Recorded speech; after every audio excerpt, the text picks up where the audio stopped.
अस्सलाम वालेकुम नाज़रीन सामी। मुझे इकबाल तबस्सुम कहते हैं और जैसा कि आप सबको पता है, जो ज़्यादातर मेरे देखने सुनने वाले हैं कि अमजद टेरेस पे ही ज़्यादातर मैं बनाता हूँ। तो आज अमजद टेरेस डुडियाल पे नवीद साहब तशरीफ़ लाए हैं। उनके पास एक परिंदा है। तो ये हमारे डुडियाल में क्योंकि एक कल्चरल भी लोग कुछ जो चीज़ें हैं उनको लेके आगे चलते हैं। तो आइए हम इनसे तफसील जानेंगे कि ये कौन सा परिंदा है, इसकी क्या क्या खसूसियात हैं और इनको कैसे शौक़ पैदा हुआ। तो इनकी तरफ चलते हैं। जी अस्सलाम वालेकुम सर। हाँ जनाब कैसे मिजाज हैं? ठीक। अच्छा अपनी ज़बानी गल करिए हाँ ये बेहतर ऐसी माड़ी ख्याल नबी साहब ये दसो भी इसकी आखने क्या है? इसी चूज आने चूज मौजूम चूज हाँ मौजूद चूज चूज एक कितनी हाँ किस्म ने होने? बहु ना होने बहु ना होने। मौजूम होने तनाक होने बहुत ना होने इन्होंने हाँ ठीक है। तो ये दसो भी इसकी उर्फ आमी तो सारे लोग बाज ही आखने हाँ बाज आखने ठीक अग्गे हाँ इन्होंने किस्मां ने जी तुम हाँ आखी है। तो ये दसो भी जी इस किस्म ना बाज है इसकी क्या खसूसियत है? ये छोटा इका ये चंगा शुक्र मिला चलो इसने पढ़ा देना चंगा शिकार करना ये शिकार हाँ ज़्यादातर एक क्या चीज़ शिकार करना? ये वही के साया हुई क्या तितर ये अच्छा बाकी साया ये चीज हाँ ये साया तू साया इस तू बड़ा भी होना मैं तो बड़े हाँ थे आप मारने नहीं मारनी कि नहीं आसा अपना मरवाने ठीक है हाँ ठीक। हाँ तो मतलब ये जड़ा ये अपने तो बड़े बाज की पकड़ सारी उसकी साए की पकड़ लेना। हाँ पर गिना मैं जड़े नाजरीन सामीन ने ये दसा कि साए तो मुराद जड़ा है खरगोश जिसकी अस आखने आखने थे। हाँ जी उस तो जी बाद तितर बटेर जड़ा वो भी ये शिकार करना। हाँ तो तितर करना बटेर नहीं करना है बटेर नहीं करना उसकी यार वजह। असली बटेर निक्का होना है पहुंचे बने घोटी मारी होने हैं हाँ अच्छा इस अच्छा ठीक वजह ठीक से ठीक। हाँ वो इसकी तुसा ये सिखाने हो इन्ना की फला फला हाँ चीज़ां जड़ियां इन्होंने यही शिकार है करा ठीक। ते तुसा हत्थै पर रखे ते नसना नहीं।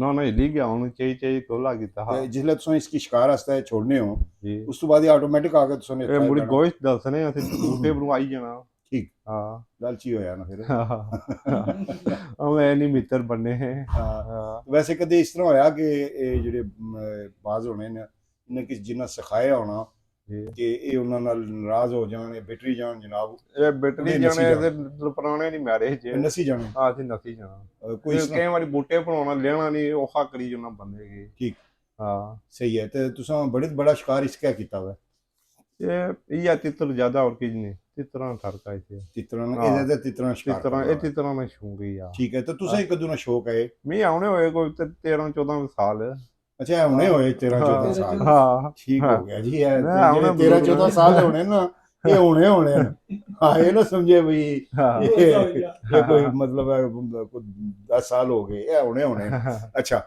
ते ये दसो भाई ये तुसा ना शौक सिर्फ तुसा की है या तुसा ने बड़ियां की भी इस तरह वो शौक सारे सी? बुजुर्ग के उठा कोलन उन्हें शौक आए अच्छा ठीक हाँ है वो बुठार करने हैं हाँ वो कुथा होने वो ऐट टूटे होने था त्रुट्टा होने कोले न। हाँ तो कोई दसने सो कोई इंग्लैंड में भी जड़ा तुसा ने हाँ कोई वो बुजुर्ग किसने त्रुट्टा होने 6 लेकिन महीने तक इंग्लैंड होने हाँ उठा है इत्थै ही शिकार करने हाँ नो शिकार करने ठीक है। हाँ ते इ'यै इक्कै रक्खेआ इस तो ये इलावा भी क्या रक्खे क्या है ठीक इस तो हाँ इलावा किसी होर नस्ल दा भी रक्खेआ कदे तुसें? वहाँ ज्यादा दुए होने बड़े थे सै नस्ल च होने वो ये नारा वो मादी होनी वो बडेरी होनी ठीक है ਜਿਹਨੂੰ ਇਹ ਲੋਕਾਂ ਇਹਨਾਂ ਕਿ ਨਾ ਚਲੋ ਸ਼ੁਕਰ ਮੇਲਾ ਲਿਆ ਤੇ ਅਸੀਂ ਟਾਈਮ ਪਾਸ ਹੋਈ ਜਾਣਾ ਇਹਨਾਂ ਨਾਲ ठीक ठीक ठीक। ਹਾਂ चलो जी लंबी गप होया लेकिन क्योंकि लोग फिर इतना ज़्यादा लंबा जड़ा वो इंटरव्यू होया व्लॉग होया वो नहीं तकने सुनने ते हुन असां नाल तुसां ने एक मेहमान भी हैन साढ़े अस्सलाम वालेकुम जी। वालेकुम सलाम। अच्छा जनाब तुसां पहले अपना नाम तारुफ करासो तकने आह्ली मैं तो जानना ही हां।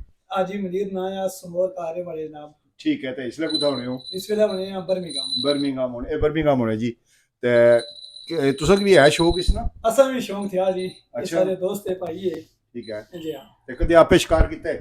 आपे भी शिकार किते आपे शिकार जी, कीते जी। तुसां ठीक है ते इस वास्ते कोई खास टेक्निक होनी है शिकार करने दी? ना टेक्निक को नहीं होगी ना जी हाँ कोई टेक्निक की जरूरत नहीं सही है इसी खाली जगराते इसमें देने बने अच्छा पर बालना पैना आइए बोलिए सही है जी हाँ चलो बड़ी मेहरबानी जी शुक्रिया जनाब। बहुत शुक्रिया थैंक यू जी जितने सामीन नाजरीन हैं आज बाज ने बारे च तुसां की थोड़ी जी मालूमात दी है मोटरसाइकिल ते देने रहने बाज नहीं भी लै लो बाद में होगी।